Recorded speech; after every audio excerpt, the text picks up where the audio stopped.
Daniel 1 di Istana Babel.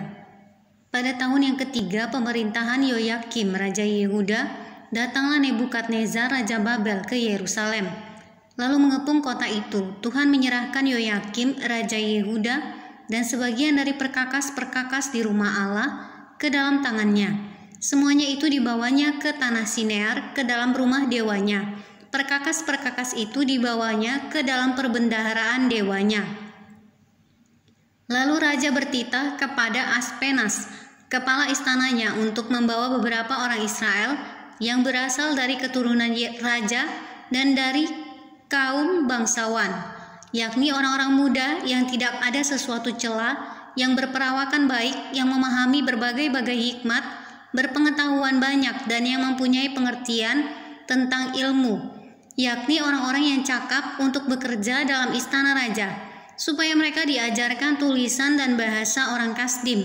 Dan raja menetapkan bagi mereka pelabur setiap hari dari santapan raja dan dari anggur yang biasa diminumnya. Mereka harus dididik selama 3 tahun dan sesudah itu mereka harus bekerja pada raja. Di antara mereka itu ada juga beberapa orang Yehuda, yakni Daniel, Hananya, Misael, dan Azaria. Pemimpin pegawai istana itu memberi nama lain kepada mereka. Daniel dinamainya Beltsasar, Hananya dinamainya Sadrak, Misael dinamainya Mesak, dan Azaria dinamainya Abednego.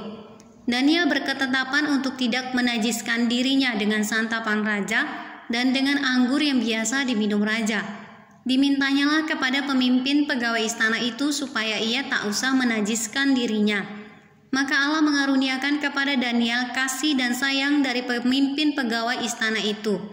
Tetapi berkatalah pemimpin pegawai istana itu kepada Daniel, "Aku takut kalau tuanku raja yang telah menetapkan makanan dan minumanmu berpendapat bahwa kamu kelihatan kurang sehat daripada orang-orang muda lain yang sebaya dengan kamu. Sehingga karena kamu aku dianggap bersalah oleh raja."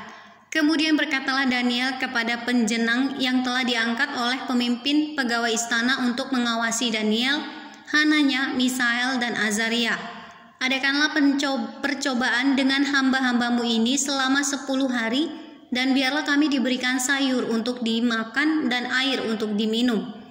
Sesudah itu bandingkanlah perawakan kami dengan perawakan orang-orang muda yang makan dari santapan raja. Kemudian perlakukanlah hamba-hambamu ini sesuai dengan pendapatmu." Didengarkannyalah permintaan mereka itu, lalu diadakanlah percobaan dengan mereka selama 10 hari. Setelah lewat 10 hari, ternyata perawakan mereka lebih baik dan mereka kelihatan lebih gemuk daripada semua orang muda yang telah makan dan dari santapan raja. Kemudian penjenang itu selalu mengambil makanan mereka dan anggur yang harus mereka minum, lalu memberikan sayur kepada mereka. Kepada keempat orang muda itu Allah memberikan pengetahuan dan kepandaian tentang berbagai-bagai tulisan dan hikmat, sedang Daniel juga mempunyai pengertian tentang berbagai-bagai penglihatan dan mimpi.